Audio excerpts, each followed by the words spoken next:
오늘은 소요리 문답 제 74문과 75문을 좀 살펴보겠습니다. 제 8계명이 명하는 것과 금하는 것이 무엇인가 하는 것을 이제 말씀해 주고 있는데요. 먼저 제 74문을 보게 되면은 제 8계명이 명하는 것은 무엇입니까? 라고 묻지요. 자, 여기에 대한 답을 다 같이 읽어보겠습니다. 시작. 제 8계명이 명하는 것은 자기 자신이나 다른 사람의 부와 재산을 합법하게 얻고 증진시키라는 것입니다. 또 75분에 보게 되면은 제 8계명이 금하는 것은 무엇입니까? 자, 여기에 대한 답 같이 읽어봅니다. 시작.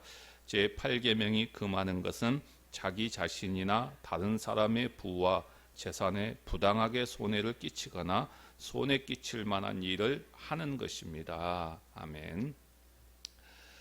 제 8계명이 명하는 것과 금하는 것을 보게 되면은 이제 공통적인 핵심 내용이 나오지요. 그러니까 명하는 것은 부와 재산을 합법하게 얻고 증진하라는 것입니다. 금하는 것은 그 반대 개념이겠죠.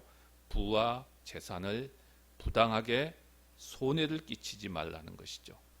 근데 여기에는 자기 재산만이 아니라 남의 재산까지도 포함된다라고 이야기를 합니다. 내용을 좀 우리가 분석해 보면은 여기에 먼저 부와 재산이라고 하는 개념이 하나 등장을 합니다. 그리고 부와 재산에 대해서 합법적으로 증진시키라 는 이야기가 나오고, 또 하나는 부와 재산에 대해서 부당하게 손해를 끼치지 말라라는 내용이 나옵니다. 여기에는 자기 자신의 재산도 해당되어지고 다른 사람의 재산도 해당이 되어진다 하는 것을 이야기하지요. 자, 이 내용을 몇 가지로 나누어서 좀 한번 생각을 해 보도록 하겠습니다. 가장 먼저 첫 번째로 생각할 것은 성경의 부와 재산의 개념입니다. 이 부분부터 우리가 좀 살펴볼 필요가 있겠죠. 제 8계명은 경제적인 시각에서 우리의 삶 전체를 돌아보게 만드는 계명입니다. 하나님은 창조의 주인이고 우리는 청지기입니다. 그래서 하나님이 우리에게 맡겨주신 삶 전체를 경제적으로 잘 관리해야 합니다. 자, 이것을 위해서 성경에서 부와 가난의 문제, 즉 빈부의 문제를 어떻게 다루고 있는가 하는 것을 좀 살펴보아야 합니다. 그런데 이 소요리 문답에서 제8계명을 말할 때에 부와 재산에 대한 부분을 말하고 있기 때문에 가난의 문제는 다음에 기회가 되면 살펴보고, 오늘은 이 부에 대한 문제, 이 부분만을 좀 정리하도록 하겠습니다. 성경은 부 자체를 정죄하지 않습니다. 우리는 하나님의 언약 백성입니다. 하나님께서 언약의 백성들에게 복을 주실 때에 성경은 뭘 이야기합니까? 씨와 땅과 임재의 축복을 말합니다. 그러니까 씨는 우리의 후손을 말하지요. 땅은 우리가 먹고 살아야 할 것을 제공하는 수단으로서의 재산입니다. 임재는 하나님께서 언제 어디서나 우리와 함께 하시면서 공급하시고 인도하시고 보호하신다는 것을 말합니다. 자, 이렇기 때문에 이렇게 볼 때 부는 언약의 복이기 때문에 그 자체는 나쁜 것이 아니다 하는 것을 우리가 먼저 좀 정리를 해볼 필요가 있습니다. 자, 그래서 이 부와 재산에 대한 개념을 말할 때 가장 먼저 첫 번째는 부는 하나님의 언약 축복이다, 이렇게 말할 수 있습니다. 부는 하나님을 사랑하고 하나님의 계명을 지키는 자들에게 주시는 하나님의 복입니다. 자, 여기에 대한 관계되는 성경 한두 군절 좀 한번 찾아보고 넘어가도록 하겠습니다. 먼저 신명기 8장 18절 한번 보시기를 바랍니다. 신명기 8장 18절입니다. 우리 다 같이 한 목소리로 읽어봅니다. 시작. 내 하나님 여호와를 기억하라. 그가 내게 재물 얻을 능력을 주셨습니다.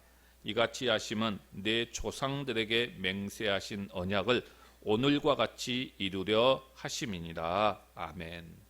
또 한 군데 찾아봅니다. 시편 112편입니다. 시편 112편 1절에서 3절 말씀까지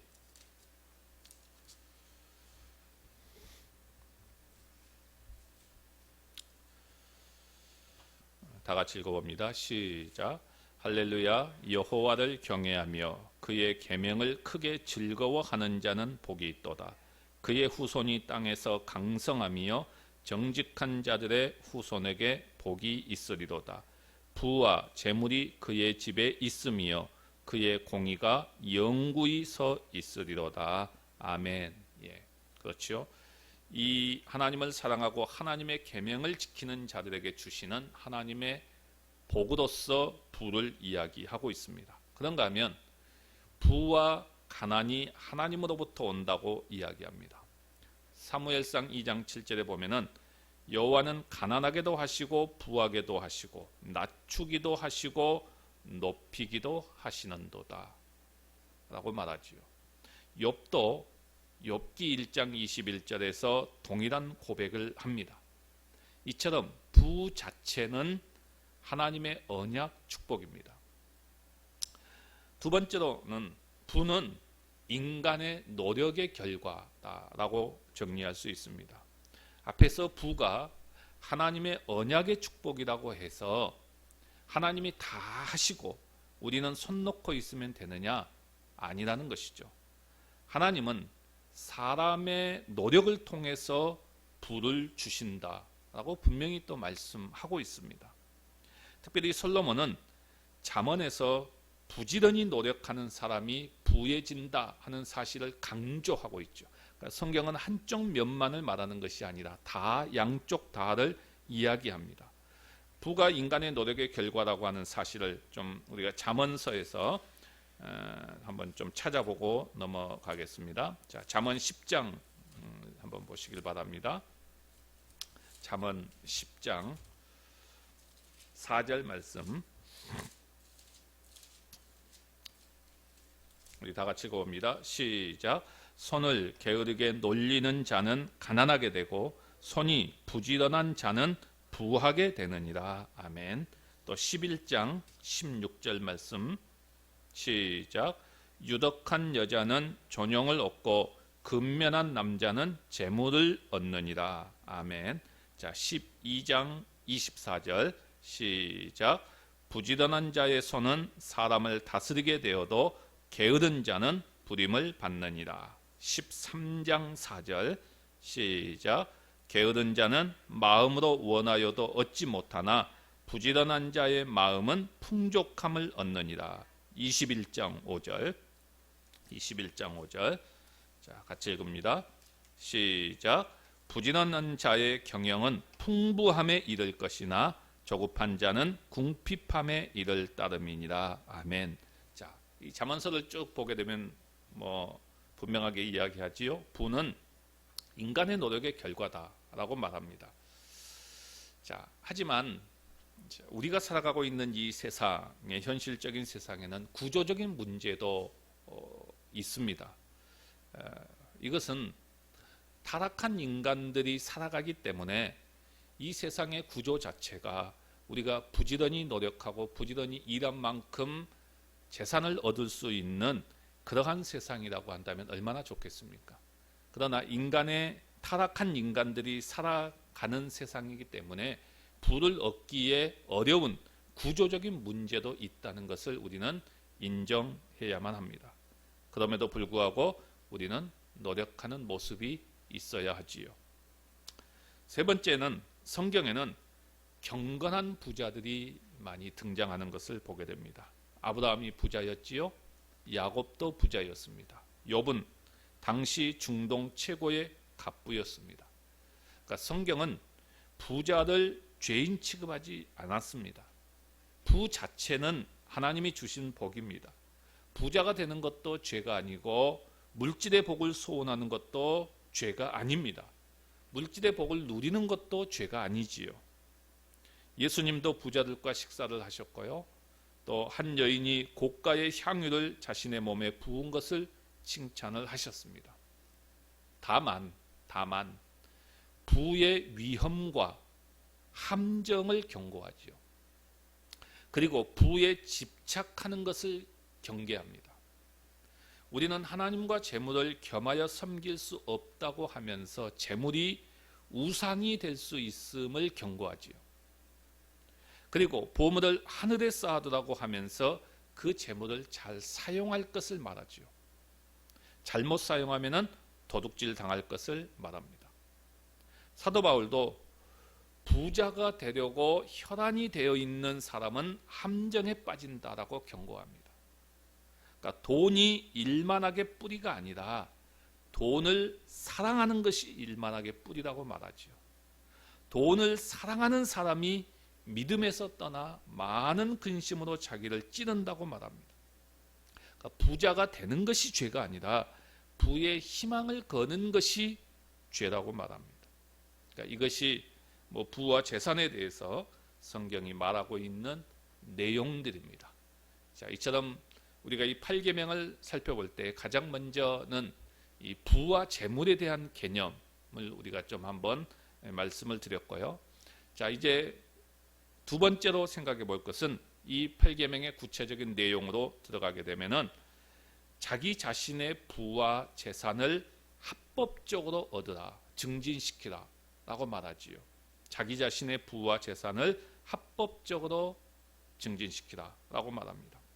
이것은 도둑질하지 말라라고 하는 제8계명의 적극적인 의미입니다.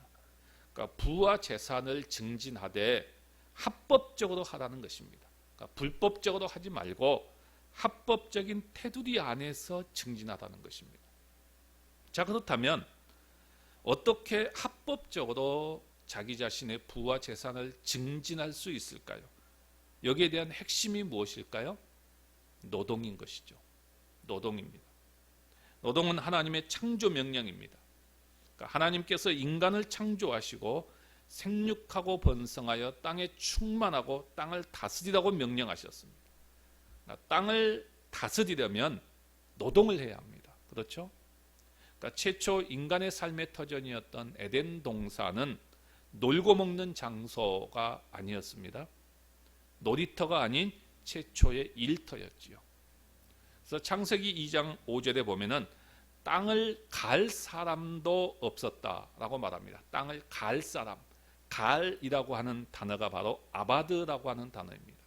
또 창세기 2장 15절에 보면은 여호와 하나님이 그 사람을 이끌어 에덴 동산에 두어 그것을 경작하며 지키게 하시고 라고 말합니다. 여기서 경작하다라고 하는 이 단어도 역시 아바드입니다. 그러니까 땅을 갈다 혹은 경작하다라고 하는 히브리어 아바드라고 하는 단어인데 이 단어의 의미가 바로 일한다라는 단어이죠. 일한다. 그러니까 에덴 동산은 땅을 갈고 땅을 경작하며 일하면서 사는 곳이었습니다. 놀고 먹고 사는 곳이 아니었습니다. 사람은 부지런히 일해서 그 열매를 정당하게 받도록 창조되었습니다. 이것이 하나님이 창조하신 세계 질서입니다. 그러니까 우리는 건강과 그 여건이 허락하는 한 열심히 일하며 살아가도록 지음받았지요. 자, 그런데 도둑질은 이러한 하나님의 창조 질서를 파괴하는 것입니다.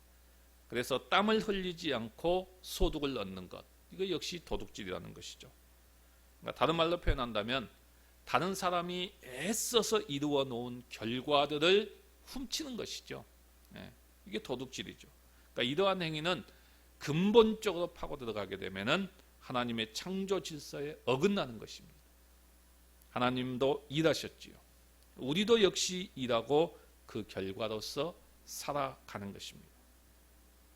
그러니까 이것을 좀 더 넓은 의미로 이제 적용을 하면은 어떤 내용까지 나옵니까? 부동산 투기, 아파트 분양 투기, 고리대금, 혹은 사채놀이, 부정축제, 뇌물수수, 매점매석, 과소비, 낭비, 불공정 거래, 뭐 이런 등등 이런 것들도 다 도둑질의 범주 안에 속하는 행위라는 것입니다. 그러니까 성경은 노동에 대한 강조가 얼마나 많이 나오는지 모릅니다. 구약 성경에 굉장히 많이 나오지요. 앞에서도 보았듯이 잠언에서도 우리가 나태함에 대한 경고들이 얼마나 많이 나옵니까? 또 신약 성경에 와서 봐도 사도 바울은 어떻게까지 이야기합니까? 일하기 싫거든 먹지도 말게 하라 라고까지 이야기합니다. 육체적인 노동을 하든 정신적인 노동을 하든 열심히 일하라고 가르치지요. 예수님도 뭐라고 말합니까? 아버지께서 일하시니 나도 일한다, 이렇게 말씀을 하십니다. 자, 그러면 우리가 왜 열심히 노동을 해서 재물을 얻어야 할까요? 사실 인간의 소유물은 그 자체가 중요한 것이 아닙니다. 인간이 가진 이 부와 재산은 인간의 생명을 보존하고 자유를 유지하는 수단으로서 중요하지요. 그러니까 인간의 생명과 자유를 보호하는 것은 공동체를 유지하는 데 있어서 꼭 필요한 것입니다. 근데 문제는 뭡니까? 현대 사회에서 이 자본의 힘이 너무나 커져버렸다는 것이죠. 재물이 절대적인 가치를 지닌 것처럼 이제 간주되고 있습니다. 돈만 있으면 모든 것을 할 수 있다, 이렇게 생각합니다. 그러니까 많은 사람들이 재물을 얻는 것이 최고의 목적이 되어 버렸습니다. 이게 이제 문제라는 것이죠. 우리는 재물에 대한 바른 시각을 가져야 합니다. 성경은 모든 재물은 인간의 것이 아니라 하나님의 것이라고 규정을 합니다. 그래서 시편 24편 1절에 보면은 땅과 거기에 충만한 것과 세계와 그 가운데서 사는 자들은 다 여호와의 것이로다, 이렇게 분명히 말씀합니다. 인간조차도 인간의 것이 아니라 하나님의 것이라고 말하죠. 그렇다면 그 인간의 소유물은 누구의 것이겠습니까? 당연히 하나님의 것이죠. 하나님은 사람이 생명과 자유를 유지하도록 이 모든 것을 선물로 주셨습니다. 이 사실을 깨닫는 것이 굉장히 중요하다는 것이죠. 세 번째로 생각할 것은, 두 번째에서는 자기 자신의 재산과 부였습니다. 세 번째 살펴볼 것은 다른 사람의 부와 재산에 대해서도 합법적으로 증진시켜야 된다라고 말합니다. 다른 사람의 부와 재산에 대해서도 합법적으로 증진시켜야 된다. 사람들의 관심은 어디에 있습니까? 남의 재산에 관심이 없지요. 자기 재산입니다. 자기 재산에 관심이 굉장히 많죠. 그런데 다른 사람의 재산을 증진시키는 것도 관심을 가지라는 것입니다. 자, 어떤 경우일까요? 성경 한 군데를 좀 찾아보고 이야기를 하겠습니다. 자, 레위기 25장입니다. 레위기 25장. 레위기 25장 35절에서 38절 말씀까지입니다. 35절에서 38절 말씀 다 같이 읽어봅니다. 시작. 내 형제가 가난하게 되어 빈손으로 내 곁에 있거든 너는 그를 도와 거류민이나 동거인처럼 너와 함께 생활하게 하되 너는 그에게 이자를 받지 말고 내 하나님을 경외하여 내 형제로 너와 함께 생활하게 할 것인즉 너는 그에게 이자를 위하여 돈을 구워주지 말고 이익을 위하여 내 양식을 구워주지 말라. 나는 너희의 하나님이 되며 또 가나안 땅을 너희에게 주려고 애굽 땅에서 너희를 인도하여 낸 너희의 하나님 여호와이니라. 아멘. 자, 이 말씀을 보게 되면 가장 중요한 핵심이 37절의 말씀인데요. 뭐라고 말하죠? 이자를 위하여 돈을 구워주지 말고 이익을 위하여 내 양식을 구워주지 말라. 그러니까 이자를 위해서 구워주지 말고 이익을 위해서 구워주지 말라, 이렇게 이야기합니다. 그러니까 이 말의 핵심은 뭡니까? 가난한 사람을 이용해서 고리대금 업을 해서 착취하지 말라는 이야기지요. 예. 그러니까 이 말씀에 근거해서 지금도 중동에서는 아주 적은 이자로도 돈을 꾸어주지 않습니다. 예. 그래서 마호메트 교도들에게 있어서 은행이 발달되지 않았지요. 예. 그런데 이 부분에 대해서 종교개혁자 칼빈은 어떻게 해석을 하냐면은 이 본문의 말씀은 고리대금업을 통해서 가난한 사람들을 착취하는 것을 금하는 것이다 라고 말합니다. 그러니까 만약에 내가 돈을 빌려다가 그 돈을 가지고 돈을 벌었다고 한다면 빌려준 사람도 힘을 합해 준 것이기 때문에 돈을 빌려준 사람과 같이 나누어 가지는 것이 정당하다라고 해석을 했습니다. 그 이후에 이제 은행이 발달하게 됐지요. 그러면서 은행을 이용하는 사람들이 많이 생기게 됩니다. 그러니까 적은 이자를 받고 돈을 빌려주고 그리고 돈을 빌린 사람이 그 돈으로 말미암아 자기에게 유익을 얻고 재산을 증진했다면 돈을 빌려준 사람에게 이자를 붙여서 주는 것은 서로 돕는 일이고 정당하고 나쁜 것이 아니다 하는 것입니다. 이렇게 해서 될 수 있는 대로 가난한 사람을 도와주라는 것입니다. 자신의 이익을 위해서 양식을 구워주는 것이 아니라 이자를 위해서 돈을 빌려주는 것이 아니라 다른 사람을 도와주기 위해서 빌려주는 것을 이야기하지요. 그러니까 빌립보서 2장 4절에서 각각 자기 일을 돌아볼 뿐더러 또한 각각 다른 사람들의 일을 돌아보아 나의 기쁨을 충만하게 하라는 의미에서 말하는 것입니다. 다른 사람의 형편도 돌아보고 서로 도와가면서 살아가도록 하기 위한 목적으로 다른 사람의 부와 재산을 합법적으로 증진시키라는 것입니다. 제8계명은 이것까지도 명하고 있습니다. 그다음에 네 번째로 생각할 것은 다른 사람을 돕기 위해 부지런히 일해야 된다는 것입니다. 이것이 이제 제8계명에서 금하는 내용입니다. 금하는 내용의 핵심이지요. 자기 자신이나 이웃의 부와 재산에 부당하게 손해를 끼치는 일을 해서는 안 된다는 것입니다. 손해를 끼치지 않기 위해서는 어떻게 해야 될까요? 역시 부지런히 일해야 되겠지요. 그런데 그 일하는 목적이 뭡니까? 다른 사람을 돕기 위해서입니다. 자, 예컨대 사장은 어떻게 해야 될까요? 종업원들에게 빠짐없이 월급을 주고 회사가 잘 돌아가게 해서 더 많은 사람들에게 일을 할 수 있도록 하고 더 많은 사람들의 재산을 증진시키고 월급을 받아갈 수 있도록 하기 위해서 사장으로서의 열심히 일해야 된다는 것입니다. 그러니까 나는 사장이기 때문에 놀고 먹고 일은 종업원이 하는 것이다 라고 하면 안 된다는 것입니다. 또 종업원은 어떻게 해야 됩니까? 역시 마찬가지죠. 종업원은 자기 자신의 생계를 위해서 일합니다. 일하지만은 거기서 끝나는 것이 아니라 회사를 위해서 일하는 사람이라는 것입니다. 그렇다면 회사가 손해가 가지 않도록 열심히 일해야 된다는 것이죠. 그래야 서로 간에 손해를 끼치는 것이 없을 것입니다. 제8계명은 이것까지 의미를 담고 있다는 것이죠. 자, 그러면 마지막 다섯 번째로 이제 결론적으로 이야기한다면 우리가 이 8계명을 정리하면서 취해야 될 태도는 무엇이냐 하는 것입니다.